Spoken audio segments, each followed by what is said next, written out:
پاکیزہ انسان سے پاکیزہ اعمال صادر ہوتے ہیں۔ پاکیزہ انسان سے پاکیزہ اعمال صادر ہوتے ہیں، اور جب پاکیزہ اعمال اس سے صادر ہوتے ہیں تو اس کی دنیاوی زندگی بھی پاکیزہ ہوتی ہے، اور اس کو آخرت میں بھی پاکیزہ جگہ اور ہمیشہ کی دائمی نعمتیں اور پاکیزہ چیزیں ملے گی۔ قرآن کریم میں اللہ پاک کا ارشاد ہے، الطیبات للطیبین والطیبون للطیبات الخبیثات للخبیثین والخبیثون للخبیثات۔ اور روایت میں آتا ہے، المؤمن اطیب من عملہ والکافر اخبث من عملہ۔ مومن اپنے عمل سے بھی پاکیزہ ہوتا ہے اور کافر اپنے عمل سے بھی گندا ہوتا ہے۔ مومن اپنے عمل سے بھی پاکیزہ ہوتا ہے، یعنی مومن جو عمل کرتا ہے تو یہ مومن اس سے بھی پاکیزہ ہے، اور کافر جو عمل کرتا ہے برا، کافر اس سے بھی گندا ہے۔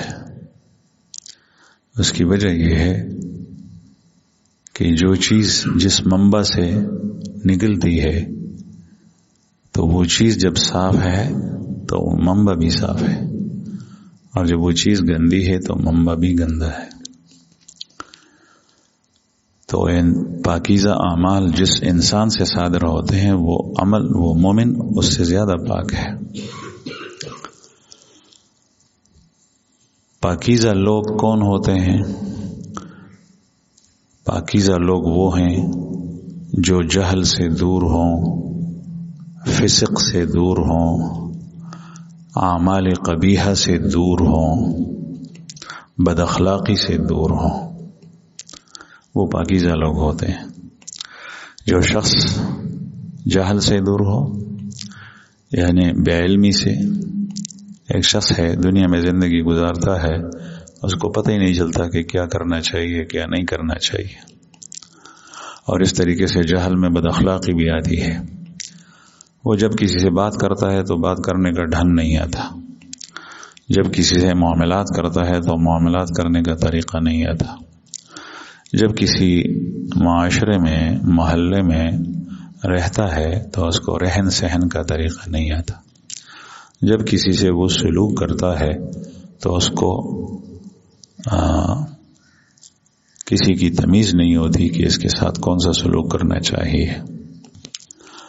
تو جہل جس میں ہو، فسق وہ گناہ جو شریعت کے خلاف ہو، چنانچہ زنا فسق ہے، جھوٹ فسق ہے، سود فسق ہے، رشوت فسق ہے۔ ان ساری چیزوں سے یہ دور ہو تو یہ پاکیزہ ہے، اور جو اس میں مبتلا ہو تو وہ خبیث ہے۔ اور اس طریقے سے جتنے بھی قبائح ہیں، اعمال قبیحہ ہیں، یہ جس کا مرتکب ہو تو وہ خبیث ہے۔ اعمال قبیحہ جتنے بھی گندے اعمال ہیں، آپ سوچیں، وہ سارے کے سارے اس میں داخل ہوتے ہیں۔ درجہ بدرجہ وہ اتنا گندا ہے، جس میں گندا عمل تھوڑا ہو وہ تھوڑا گندا ہے، جس میں زیادہ ہو وہ زیادہ گندا ہے، اس لیے کہ اس میں عمل خبیث موجود ہیں۔ اور قبائح برے اعمال جو معاشرے کے اندر بھی برے کہلاتے ہیں، وہ سارے کے سارے خبیث اعمال ہیں۔ تو یہ کام جو شخص اس کا ارتکاب کرتا ہے وہ خبیث ہے، گندا ہے، اور جو شخص ان چیزوں سے بھٹا ہوا ہے وہ پاک ہے۔ آج کل کا موبائل یہ اس میں سر فہرست داخل ہے، اس میں فحش تصویریں، گندی تصویریں، اور اللہ بچائے جو جتنی بھی برائیاں ہیں وہ ساری کی ساری اس میں موجود ہیں تو اس کا دیکھنے والا اور اس کا عادی شخص اس کے اندر خبث ہے. جب تک یہ ہے تو اس درجے کا خبث اس میں موجود ہے، اور جب یہ ہٹ گیا تو اس درجے میں یہ پاکیزہ ہوا.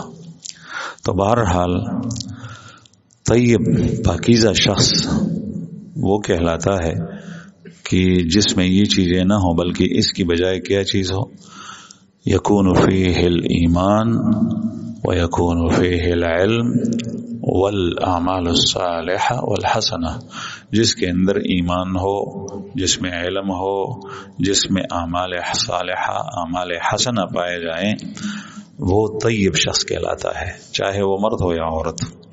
الطیبات للطیبین والطیبات للطیبون للطیبین والطیبون للطیبات. طیبات کے دو معنی کیے گئے ہیں. ایک معنی یہ ہے کہ پاکیزہ عورتیں پاکیزہ مردوں کو ملتی ہے، اور پاکیزہ مرد پاکیزہ عورتوں کو ملتے ہیں. دوسرا مطلب یہ ہے کہ پاکیزہ عمل پاکیزہ مردوں سے صادر ہوتے ہیں، ان کے شاہ نشاں ہیں، اور پاکیزہ مرد پاکیزہ اعمال کے مناسب ہے کہ ان سے پاکیزہ ہی عمل صادر ہوں. مثلا کوئی شخص کوئی اچھا کام کرے تو آپ اس کو کہے وہ آدمی ہی پاک ہے. اس نے نظر سے ہی استعمال کی تو آپ کہتے ہیں وہ آدمی پاک ہے. اس نے زبان غلط استعمال سے بچائی ہے تو آپ کہتے ہیں وہ آدمی ہی پاک ہے. اس نے اپنے ہاتھ پیر غلط کاموں سے بچائے ہیں، محفوظ رکھے ہیں، تو آپ کہتے ہیں وہ آدمی ہی پاکیزہ ہے. الطیبات للطیبین والطیبون للطیبات. اگر آپ کسی کی پاک ہونے کا کہ وہ پاکیزہ شخص ہے یا نہیں اس کا اندازہ لگاتے ہیں تو اس کے اعمال کو دیکھیں، اس کے اخلاق کو دیکھیں، اس کا عمل کیسا ہے، اس کا کردار کیسا ہے، اس کی معاشرت کیسی ہے، اس کے معاملات کیسے ہیں. اگر اس میں یہ گندی چیزیں موجود ہیں جس کا میں نے تذکرہ کیا تو یہ پاکیزہ نہیں ہے. چاہے وہ اپنے کپڑے کتنے صاف ستھرا رکھیں، چاہے وہ دن میں 2 مرتبہ غسل کریں، چاہے وہ سر میں کتنا تیل لگائے، چاہے وہ کتنی خوشبو اپنے اوپر ملے، چاہے اس کے جوتے کتنے پالش کیے ہوئے ہوں، چاہے وہ کتنی سوار کار صاف اور کتنی قیمتی گاڑی اور کار میں سوار ہو کر تیرے پاس آئے، وہ پاکیزہ نہیں ہے جبکہ اس کے اندر وہ چیزیں پائی جائیں جو آپ حضرات کے سامنے بیان کی گئی. اچھا، جب آدمی پاکیزہ ہوتا ہے تو اس کو دنیا کے اندر بھی پاکیزہ زندگی ملتی ہے. اور پاکیزہ زندگی کیسی ہوتی ہے؟ ما یکون فیہ الرزق الحلال والقناعہ، جس میں حلال رزق ہو، جس میں قناعت ہو، جس میں اللہ تعالیٰ کی نعمتوں سے استلذاذ ہو، اور جس میں اللہ کی نعمتوں پر شکر ہو، جس میں قناعت ہو، جس میں رزق حلال ہو. پاکیزہ شخص کو اللہ پاک حلال رزق دیتا ہے. پاکیزہ شخص اللہ تعالیٰ کی نعمتوں سے لذت حاصل کرتا ہے، اور پاکیزہ شخص اللہ کی نعمتوں پر شاکر ہوتا ہے، شکر گزار ہوتا ہے. اور پاکیزہ شخص اللہ جل شانہ کی دی ہوئی نعمتوں پر قانع ہوتا ہے، وہ قناعت کرتا ہے. پاکیزہ شخص اس میں حرص اور لالچ نہیں ہوتی کہ دوسرے کے پاس مال زیادہ ہے میرے پاس کیوں نہیں. وہ اپنے مال کو، اپنی نعمتوں کو، اپنی چیزوں کو، اپنے کپڑوں کو، اپنی چادر کو، اپنے جوتوں کو، اپنے کھانے کو دوسرے لوگوں سے بڑھیا سمجھتا ہے. وہ کہتا ہے میں جس طرح کھاتا ہوں تو یہ اچھا کھاتا ہوں، دوسری کی طرف اس کی نظر نہیں جاتی. میں جس طرح پہنتا ہوں یہ دوسروں سے اچھا پہنتا ہوں، میں جس طریقے سے پیتا ہوں دوسروں سے اچھا پیتا ہوں. جس شخص کی سوچ چاہے وہ کتنی نعمتوں میں ڈوبا ہوا ہے، اسی میں لگا ہے کہ اس کے پاس پیسے زیادہ ہیں، اس کے کپڑے مجھ سے اچھے ہیں، اس سے اچھے کپڑے میں لے لوں، اس کی گاڑی مجھ سے اچھی، اس سے اچھی گاڑی لے لوں، اس میں قناعت نہ ہو اپنی چیزوں کے اوپر، اس کی سوچ گندی ہے، یہ پاکیزہ نہیں ہے۔ تو پاکیزہ لوگ، اس کی زندگی دنیا میں پاکیزہ ہوتی ہے، وہ خوش و خرم ہوتے ہیں، خوش ہوتے ہیں دل کے اندر، وہ کبھی خفا نہیں ہوتے، وہ زندگی سے تنگ نہیں ہوتے، وہ اللہ جل شانہ کے دی ہوئی عمر اور زندگی سے فائدہ اٹھاتے ہیں اور بڑی خوشی سے طیب نفس سے اللہ جل شانہ کی بندگی کرتے ہیں۔ ان کی دنیا کی زندگی بھوک و پیاس کی حالت میں بھی وہ جنت والی زندگی ہوتی ہے، اس لیے کہ جنت کے اندر جنتیوں کو چین اور سکون حاصل ہوگا۔ اس شخص کو دنیا میں چین اور سکون حاصل ہوتا ہے۔ الا بذکر اللہ تطمئن القلوب، اور سے سنو اللہ جل شانہ کے ذکر سے، اس کی یاد سے چین اور سکون ملتا ہے۔ تو ان کی زندگی دنیا کی پاکیزہ ہوتی ہے، ان کے پاس مال ہو یا نہ ہو ان کو وہ صفات حاصل ہوتی ہے جو میں نے بیان کی، وہ خوش ہوں گے۔ ان کی اولاد ہو یا نہ ہو ان کو یہ زندگی حیات طیبہ حاصل ہوگی، وہ اپنے آپ کو دوسروں سے اللہ کی نعمتوں میں ڈوبا ہوا تصور کرتے ہیں کہ میرے اوپر تو اللہ کی نعمتیں بہت زیادہ ہیں، دوسروں کے پاس تو اتنی نہیں ہے، چاہے اس کے پاس روپے پیسے نہ ہو، گھر بار بھی نہ ہو، اللہ پاک ان کو ایسی زندگی عطا فرماتا ہے۔ وہ ابراہیم ابن ادہم کا واقعہ آپ نے سنا ہوگا، بادشاہ تھے، پھر بادشاہی چھوڑی، اللہ پاک نے دل کے اندر نوری ہدایت ڈال لی، اور پھر بادشاہی چھوڑی اور اللہ کے لیے فقیری اختیار کی۔ دریا کے کنارے ایک دفعہ بیٹھے ہوئے تھے، اپنی گدڑی سی رہے تھے، تو ان کا ایک وزیر جو اس کی حکومت میں اس کا وزیر تھا، وہ اب بھی اس میں لباس اور اس کے اعتبار سے اچھا ہوگا، وہ گزر رہا تھا، تو اپنے پرانے بادشاہ کو، سابق بادشاہ کو دیکھا کہ پہلی کیا حالت تھی، اب کیا حالت ہے، تو وہ اس پر ہنسا اور اس نے کہا کہ یہ تیری کیا حالت بنی، پہلے تو کس طرح عمدہ حالت میں تھا، محل میں بیٹھا رہتا تھا، تخت پر بیٹھا رہتا تھا، کتنے اچھے عمدہ قسم کے کپڑے پہنتا تھا، اب یہ تیری حالت ہے۔ تو ابراہیم ابن ادہم نے جب یہ بات سنی تو اس نے سوئی دریا کے اندر، وہ جس سے گڈی اپنی سی رہا تھا، پانی میں ڈال لی، پانی میں سوئی ڈال لی، اس کے بعد دریا سے کہا کہ مجھے میری سوئی دے دے، تو مچھلیاں دریا کی سطح کے اوپر، پانی کی سطح پر نمودار ہوئی، اور ہر مچھلی کے منہ میں سوئی ہے، لیکن وہ سونے کی سوئیاں تھیں، سونے کی۔ تو اس نے کہا کہ نہیں، مجھے سونے کی نہیں چاہیے، مجھے اپنی سوئی چاہیے، تو اس کی سوئی بھی ایک مچھلی کے منہ میں تھی، وہ قریب ہوئی، اس نے اس سے سوئی لی اور پھر اس سے سینا شروع کیا۔ جب یہ حالت وزیر نے دیکھی تو وہ حیران ہوا، پھر وہ چلا گیا۔ اب آپ دیکھیں کہ وزیر تو سونے کے پیچھے مر رہا ہوگا، اور یہ زندگی ہے کہ پہلے زبردستی لوگ مانتے تھے یا نہیں جب بادشاہ تھے، اب ایسے لوگوں کی حکومت دریا پر بھی ہوتی ہے، اور یہ اللہ جل شانہ کے عطا اور اس کے دین سے ہوتی ہے۔ تو اللہ پاک نے دریا کی مچھلیوں کو مسخر کیا، انہوں نے سوئیاں نکالی، پھر سونے میں رغبت نہیں تھی، اس لیے کہ اس کو جو سکون حاصل تھا، جو چین حاصل تھا، جو خوشی حاصل تھی، جو حیات طیبہ حاصل تھی، اس کا وہ مقابلہ سونا کہاں کر سکتی ہے۔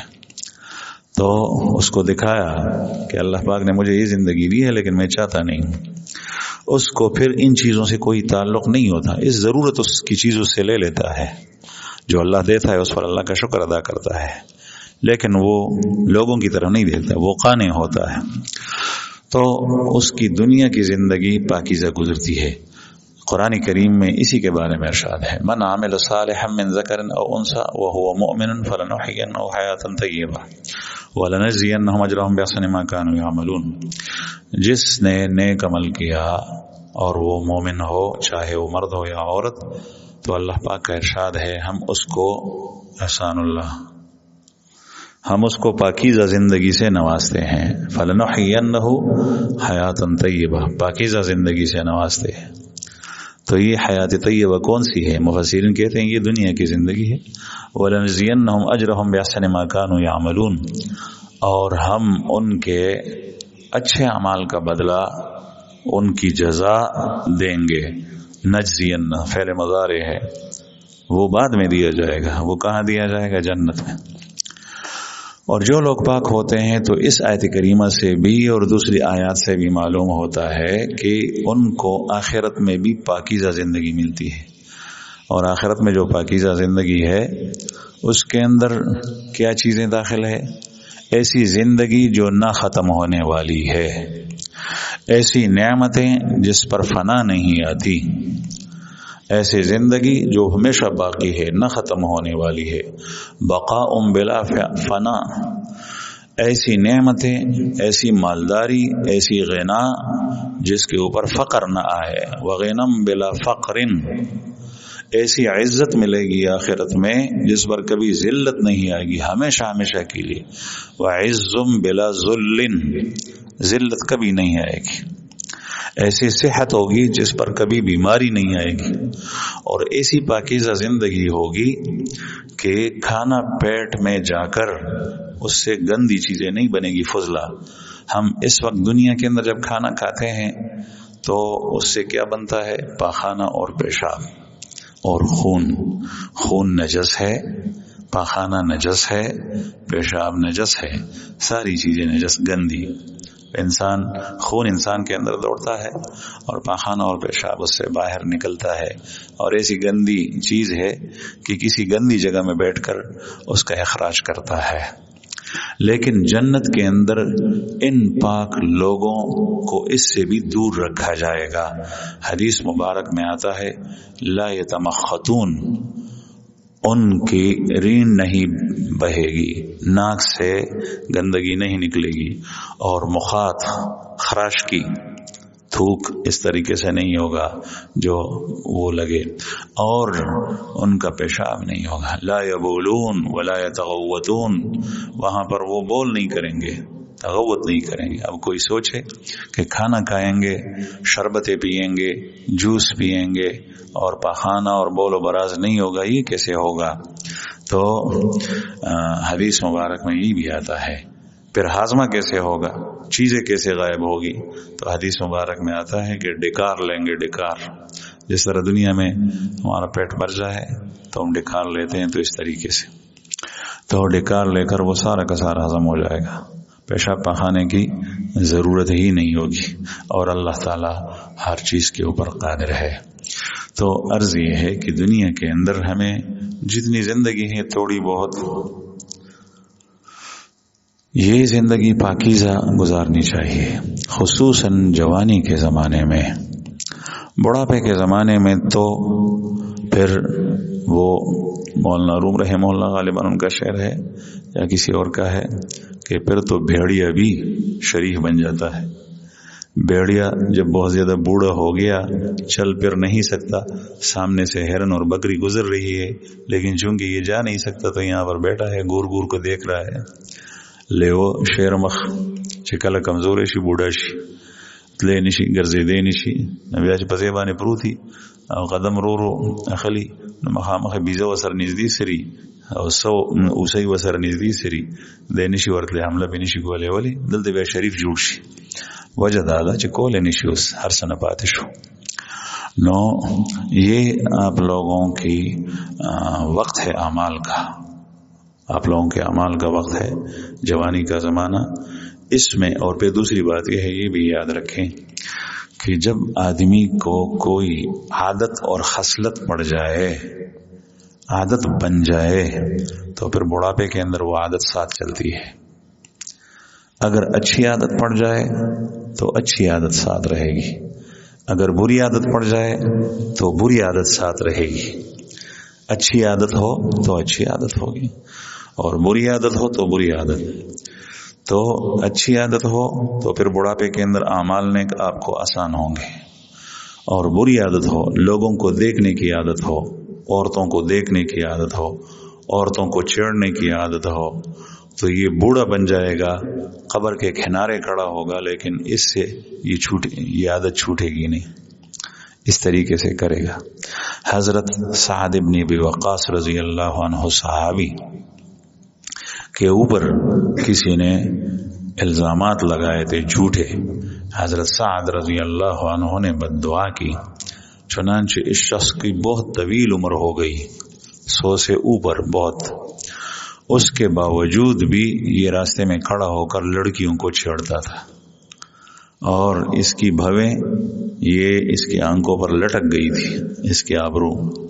لوگ اس کو کوستے تھے کہ تمہیں شرم نہیں آتی، اتنی عمر رسیدہ اور پھر عورتوں کو چھیڑتے ہو؟ تو یہ کہتا تھا کہ مجھے سعد کی بد دعا لگ گئی۔ تو بہرحال یہ عادت پھر بڑھاپے کے اندر نہیں چھوٹتی، جو عادت چھوڑوانی ہے وہ جوانی کے زمانے کے اندر بری عادت چھوڑواؤ، اور جو عادت بنانی ہے اچھی وہ جوانی کے زمانے کے اندر اچھی عادت بناؤ۔ اگر اچھی عادت جوانی میں نہیں بنی تو بڑھاپے میں بنانا بہت زیادہ مشکل، اور اگر بری عادت جوانی میں نہیں چھوٹی تو بڑھاپے کے اندر چھوٹنی بہت زیادہ مشکل۔